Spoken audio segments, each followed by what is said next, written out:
여기 서울에서도 경의선 일부 구간에 지하화를 해서 만들어진 경의선 숲길이 뭐 연트럴 파크라고도 불리면서 서울의 대표적인 문화 휴식 공간 중에 하나로 주민들이 굉장히 이 반기고 있는 것도 이것도 알고 계시죠? 네, 거기 자주 산책 갑니다. 뭐 저도 가는데 우리 장관님 뵙지는 못했네요.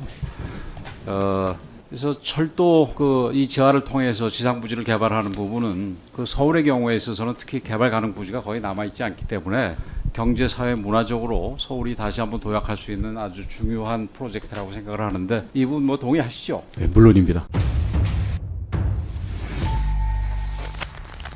네, 권영수 의원입니다. 저는 철도 지하화 부분에 대해서 좀 질의를 하겠습니다. 우리 장관께서도 잘 아시다시피 도심 지상철도를 지하하는 문제는 도시 문제를 해결하기 위해서 매우 필요한 부분이고 또 상부 공간을 개발해서 도시 공간을 재편할 수 있는 그런 프로젝트입니다. 그리고 이 사업은 이 정부 대통령 공약사항이자 국정과제고 올해 대통령 업무 보고에도 포함되어 있는 걸로 알고 있습니다. 그렇지요? 네, 그렇죠. 국토를 위아래로 입체적으로 쓰기 위해서 반드시 그렇죠. 필요한 사업입니다.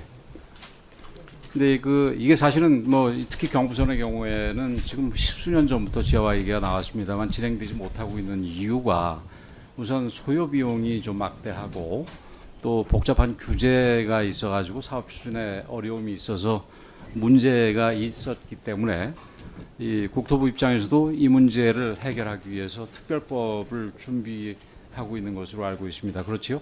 네. 예.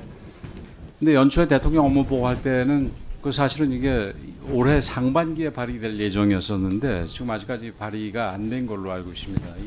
이 문제 철도 지하 문제는 이게 정치적으로 민감한 문제는 아니기 때문에 여소야대 국민하고 상관없을 텐데 이렇게 지연되고 있는 특별한 이유가 있습니까? 네, 현재 법안을 마련해서 관계 기관 간의 협의 단계에 들어가 있습니다. 가급적 빨리 제출할 수 있도록. 그럼 올해 해보겠습니다. 하반기 지금 이번 국회도 내년 상반기 정도에 끝나게 되니까 올해 하반기 정도에서는 제출될 예정인가요? 어떻습니까? 예, 목표는 그렇게 해보겠는데요. 현재로 시기를 못 받기에는 관계기관 협의가 좀 여러 가지 좀 쟁점들이 좀 있어서 걸릴 수도 있겠습니다. 그러면 관계기관 협의가 맞춰지는 대로 바로 발의를 할 예정이다. 이렇게 이해하면 되겠네요. 네, 그렇습니다. 예.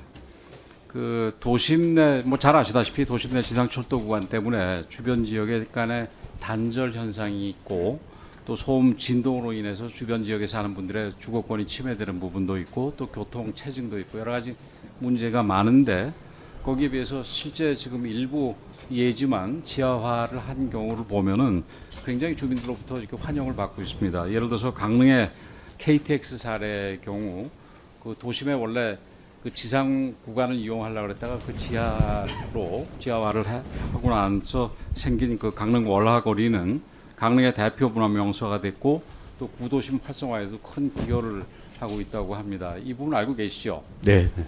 그리고 서울에서도 경의선 일부 구간에 지하화를 해서 만들어진 경의선 숲길이 연트럴 파크라고도 불리면서 서울의 대표적인 문화 휴식 공간 중에 하나로 주민들이 굉장히 이 반기고 있는 것도 이것도 알고 계시죠? 네, 거기 자주 산책 갑니다.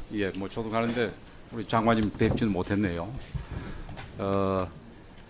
그래서 철도 이 지하를 통해서 지상 부지를 개발하는 부분은 서울의 경우에 있어서는 특히 개발 가능 부지가 거의 남아 있지 않기 때문에 경제, 사회, 문화적으로 서울이 다시 한번 도약할 수 있는 아주 중요한 프로젝트라고 생각을 하는데 이 부분 동의하시죠?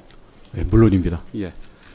그래서 이 용산구 관내는 사실은 경부선하고 저기 표에도 나와 있습니다만은 경원선이 종으로 횡으로 지상을 가로지르고 있어서 여러 가지 문제점이 있는데 특히 경부선 경우는 사실 용산뿐만이 아니라 영등포, 구로, 금천까지 다 해당이 되고 또 경의중앙선 같은 경우는 사실 우리 대통령실 바로 남단 쪽이 서빙고로인데 그 서빙고로가 지금 이 지상철도로 인해서 단절이 돼 있어가지고 밤에는 사실은 걷기조차 좀 무서운 곳으로 돼 있습니다.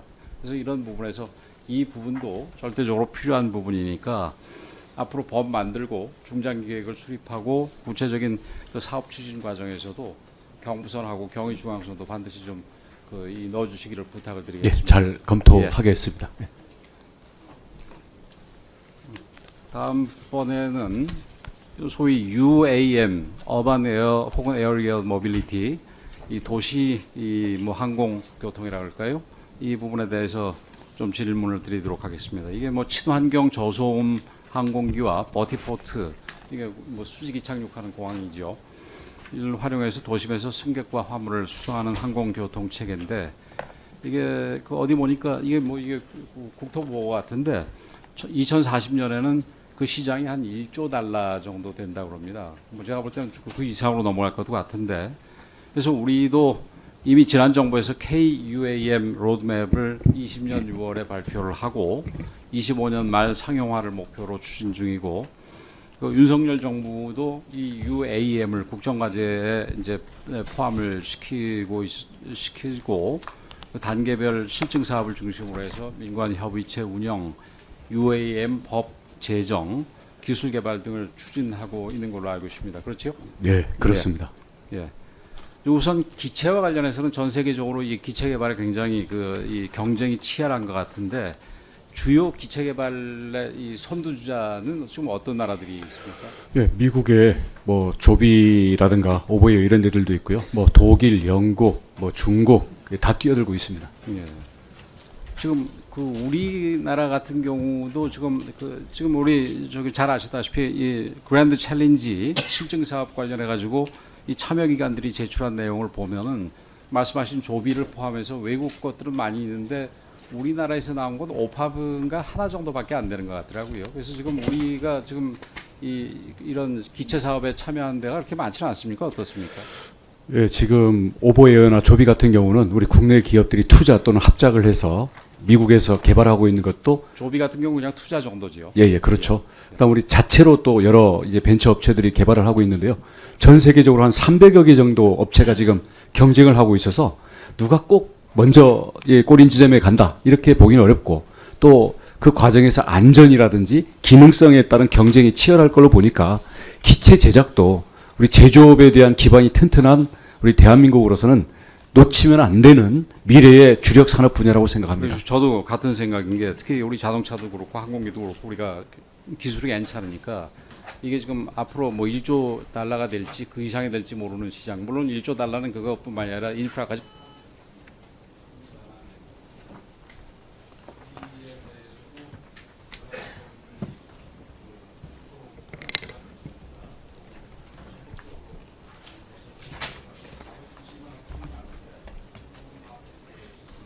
예, 전적으로 동감합니다. 예. 예,